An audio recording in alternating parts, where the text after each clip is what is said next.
اعوذ باللہ من الشیطان الرجیم بسم اللہ الرحمن الرحیم اذا السماء انشقت واذنت لربها وحقت واذا الارض مدت والقت ما فيها وتخلت والقت ما فيها وتخلت وأذنت لربها وحقت يا أيها الإنسان إنك كادح إلى ربك كدحا فملاقيه فأما من أوتي كتابه بيمينه فسوف يحاسب حسابا يسيرا وينقلب إلى أهله مسرورا۔ میرے محترم خواہران، عزیز بہنوں، جامعۃ فاطمہ سے تعلق رکھنے والی خواہران عزیز، ہمارا درس جو چل رہا ہے وہ تفسیر قرآن مجید 30ویں پارے کے سلسلے سے چل رہا تھا، اور اس میں ہم پہنچے ہیں سورہ انشقاق تک۔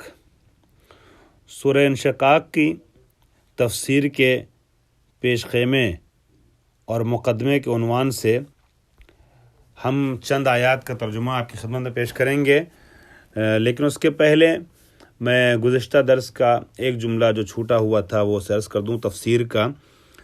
یہ جو قرآن مجید میں آیات آئی تھیں سورہ مطففین میں آخری آیات کہ وَإِذَا یتغامزون کا لفظ آیا تھا کہ وَإِذَا مَرُّوا بِهِمْ يَتَغَامَزُونَ، کہ کافروں کی یہ حالت ہے، ان کی کیفیت، ان کی عادت تھی کہ جب وہ گزرتے تھے، یا جس زمانے میں قرآن نازل ہوا اس کو ہم ذہن میں رکھ کے کہیں کہ جب وہ گزرتے ہیں مومنین کی طرف سے تو آنکھوں سے آپس میں اشارہ کرتے ہیں اور اپنے ابروؤں کو چڑھاتے ہیں اور آنکھ ترچھی کر کے دیکھتے ہیں مومنین کو اور ان کا مذاق اڑاتے ہیں۔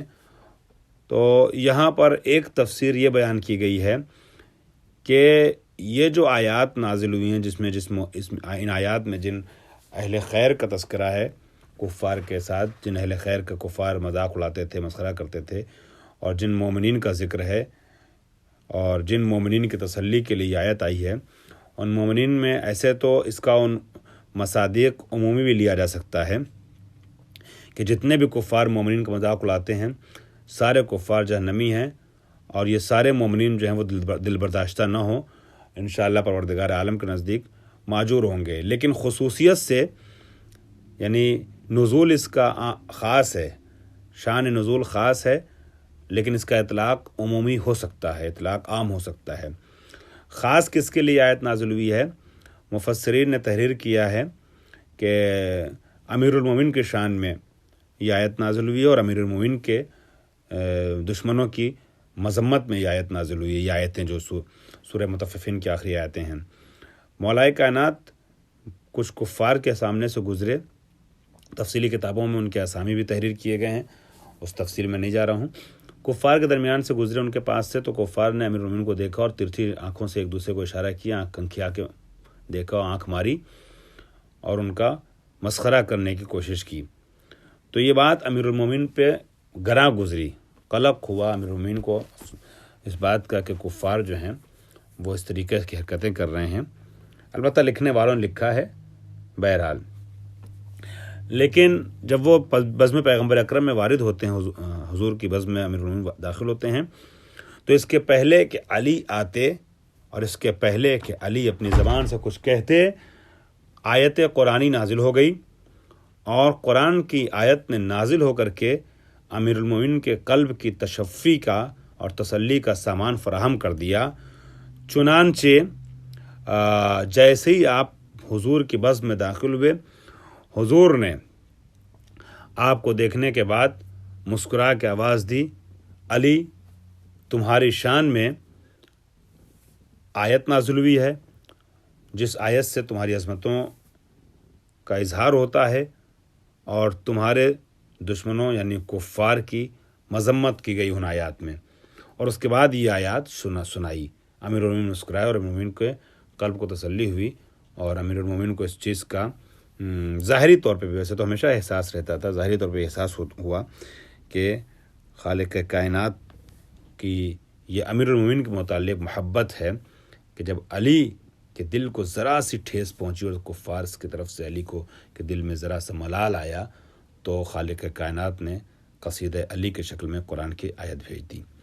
یہ ہے یہ تغامزون کا ایک تاریخی پس منظر جو مفسرین نے تحریر کیا ہے. اور اب اس کے بعد ہم آتے ہیں سورہ انشقاق پر. سورہ انشقاق قرآن مجید کا ایک وہ سورہ ہے جس میں بعض دیگر سوروں کے طریقے سے 30ویں اور 29ویں پارے میں جو سورے ہیں قیامت کے حالات کی عکاسی کی گئی ہے. چونکہ یہ سورہ انشقاق بھی مکی سورہ ہے، اور مکی سوروں میں زیادہ تر ترہیب ہے اور ترغیب ہے، احکام کی بہتات نہیں ہے، احکام کی قلت ہے. چونکہ احکام کی تفصیل بعد میں آنی شروع ہوئی ہے. پہلے تو اللہ کی طرف لانا ہے، پہلے تو عقیدہ توحید کو استوار کرنا ہے، پہلے تو کفر اور شرک کے ماحول سے انسانوں کو باہر نکالنا ہے، پہلے اللہ کا اعتراف کر لیں، نبی کو مان لیں، عقیدہ قیامت پیدا ہو جائے، استوار ہو جائے، بن جائے، قائم ہو جائے، تب احکام کی منزل آتی ہے. اسی لیے میں نے پہلے بھی عرض کیا تھا، اسی لیے مکی آیتوں میں زیادہ تر عذاب کا، جہنم کا، جنت کا، بہشت کا، ترغیب کا، ترہیب کا ذکر ہے، اور قیامت کے حالات اور اس کے پہلے کے حالات اور اس کے بعد کے حالات کا ذکر ہے. مدنی آیات میں زیادہ تر احکام کا اور اخلاقیات کا تذکرہ ہے. یہ بھی چونکہ سورہ انشقاق بھی مکی سورہ ہے، لہٰذا اس میں آپ دیکھیں تو آپ کو معلوم ہوگا کہ قیامت کے حالات کا تذکرہ ہے اور عذاب و ثواب کا ذکر ہے. اور یہ سورہ انشقاق ترتیب کے لحاظ سے اگر دیکھا جائے تو 84 نمبر کا سورہ ہے. قرآن 114 سوروں میں سے 84 نمبر کا سورہ ہے، یعنی اس کے پہلے 83 سورے گزرے ہیں، اور اس کے بعد جو ہیں وہ 30 سورے آنے والے ہیں. یہ ہے سورہ انشقاق کی تفصیل. اس کے بعد ہم دیکھتے ہیں ان کی آیات کی تعداد جو ہے 25 آیات ہے سورہ انشقاق میں. سورہ انشقاق کی ٹوٹل آیتیں جو ہیں وہ 25 ہیں. اذا السماء انشقت سے اس کی ابتدا ہے، اور پھر اس کے بعد لہم اجر غیر ممنون. یہ جو ہے یہ آیت وہ ہے کہ جو قرآن کی اس سورے کی آخری آیت ہے، اور اس میں بھی خالق کائنات نے بہت اچھے انداز سے قیامت کے پہلے کے حالات کی عکاسی کی ہے. چنانچہ سب سے پہلی آیت میں ارشاد ہوتا ہے اذا السماء انشقت، بسم اللہ الرحمن الرحیم، اذا السماء انشقت. تمام آیات کے طریقے سے اس آیت، تمام سوروں کے طریقے سے اس سورے کی ابتدا بھی بسم اللہ سے ہوتی ہے، بسم اللہ الرحمن الرحیم. اور یہ میں پہلے بھی عرض کر چکا ہوں کہ ہر سورے کا حصہ ہے وہ آیت، بسم اللہ الرحمن الرحیم ہر سورے کا پارٹ ہے، جز ہے. تو جیسے دیگر سوروں کا جز ہے، دیگر سوروں کا پارٹ ہے بسم اللہ، ویسے ہی اس سورے کا بھی حصہ ہے یہ آیت. شروع کرتا ہوں اللہ کے نام سے جو رحمان بھی اور رحیم بھی ہے. اذا السماء انشقت، اے نبی ان لوگوں کو اس وقت کے بارے میں باخبر کر دیا، آگاہ کر دیا، اذا کہ جب آسمان پھٹ جائے گا، شق ہو جائے گا، اس میں انشقاق واقع ہوگا، آسمان شق ہوگا، اور وَأَذِنَتْ لِرَبِّهَا وَحُقَّتْ، اور یہ آسمان اپنے پروردگار کا حکم بجا لائے گا، اور یہ ضروری بھی ہے.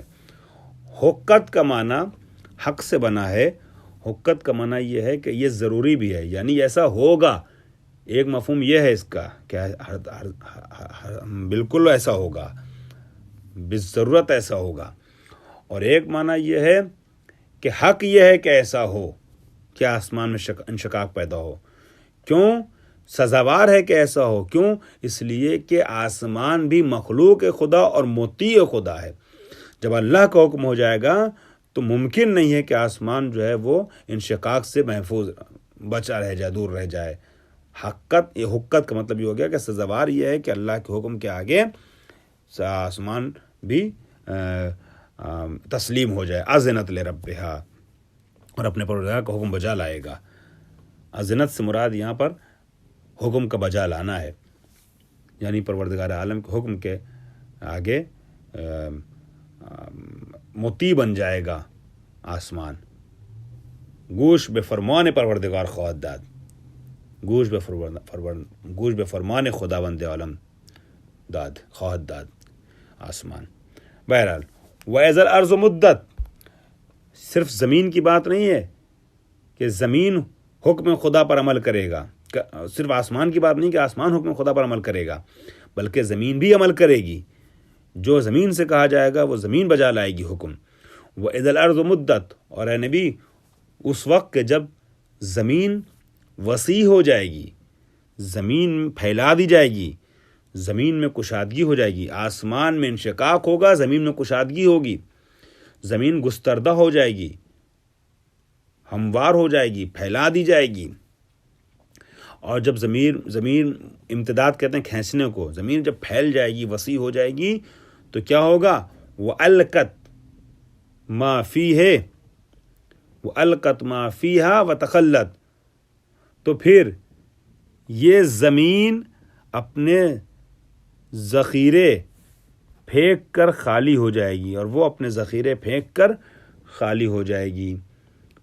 ٹھیک ہے، اور جو کچھ اس زمین کے بطن میں چھپا ہوا ہے وہ سب زمین باہر نکال دے گی. وَأَلْقَتْ مَا فِيهَا وَتَخَلَّتْ کا مطلب یہ تخلت یعنی خالی ہو جانا، مطلب القت یعنی پھینک دینا، تخلت خالی ہو جانا، یعنی جو کچھ اس کے بطن میں ہوگا وہ باہر کرے گی اور خالی ہو جائے گی. مطلب زمین کے اندر جو مردے ہیں نا، مردے وغیرہ، اس طرح کی چیزیں زمین سے باہر نکال دی جائیں گی. مردے، گنج، معادن، اب زمین میں جو کچھ چھپا ہوا سب آشکار ہو جائے گا. نہا خانہ زمین جو ہے وہ نمایاں ہو جائے گا. وَأَذِنَتْ لِرَبِّهَا وَحُقَّتْ، جو بات کہی گئی ہے آسمان کے لیے وہی زمین کے لیے کہی جا رہی ہے کہ وَأَذِنَتْ لِرَبِّهَا وَحُقَّتْ، اور یہ زمین اپنے رب کا حکم بجا لائے گی، اور یہ ضروری بھی ہے، یعنی یہ سزاوار بھی ہے، سزاوار ہے، مناسب ہے، ضروری ہے کہ زمین حکم پروردگار عالم کو بجا لائے. اس کے بعد ارشاد ہوتا ہے جب زمین کا حکم اور آسمان کا حکم بجا لانا بیان کر دیا گیا کہ زمین اور آسمان کے جو بے جان ہیں، بے شعور ہیں، وہ بھی حکم خدا کے آگے سر تسلیم خم کے رہنے والے ہیں اپنے انداز میں. تو اے انسان تجھے کیا ہو گیا ہے؟ تو کیوں نہیں موتی و فرمانبردار خدا بن کر رہتا ہے؟ یا ایھا الانسان انک کادح الی ربک کدحا فملاقیہ، اے انسان تو اپنے پروردگار کی طرف جانے کی کوشش کر رہا ہے تو ایک دن اس کا سامنا کرے گا، ایک دن اس کا سامنا کرے گا. اگر تجھے اس بات کی تلاش ہے کہ تو اپنے رب کی طرف جانا چاہتا ہے تو یاد رکھ ایک دن ایسا آئے گا کہ جب تجھے جانا نصیب ہوگا. کدحن جو آیا ہے کادح، یہ محنت کرنے والا ہے. انشاءاللہ اگلے درس میں جب الفاظ کی وضاحتیں کروں گا، کچھ الفاظ کی وضاحت جیسے کرتا ہوں خاص الفاظ کی، تو کادح کی بات بھی پیش کروں گا. تو محنت کرنے والا، اب یہ انسان محنت کر رہا ہے نا، اور اس انسان کو اللہ کی طرف پلٹ کے جانا ہے. تو انسان اپنے اعمال کو ویسا بجا لائے، محنت کرے دنیا میں آخرت کے لیے، تاکہ جب آخرت میں جائے تو آخرت میں اس کو اس کی محنت کا صحیح صلہ مل پائے. تو ایک دن اس کا سامنا کرے گا. اے انسان، تو جو کوشش کر رہا ہے پروردگار کی طرف جانے کی کوشش کر رہا ہے، ایک دن اس کا سامنا کرے گا. پھر جس کو نامہ اعمال داہنے، اب جو جائیں گے جانے والے وہ دو طریقے کے ہوں گے. بعض وہ ہوں گے کہ ان کا نامہ اعمال ان کے داہنے ہاتھوں میں ہوگا، اور بعض وہ ہوں گے کہ ان کا نامہ اعمال بائیں ہاتھ میں ہوگا. جن کا نامہ اعمال داہنے ہاتھ میں ہوگا یہ لوگ جو ہیں خوشی خوشی لوگوں کو پڑھتے ہوئے اور سناتے ہوئے نظر آئیں گے. سورہ اسراء میں بھی اس کا ذکر ہوا ہے. اس آیت کو تھوڑی سی تفسیر کے ساتھ آگے بیان کروں گا. واخر دعوانا الحمدللہ رب العالمین.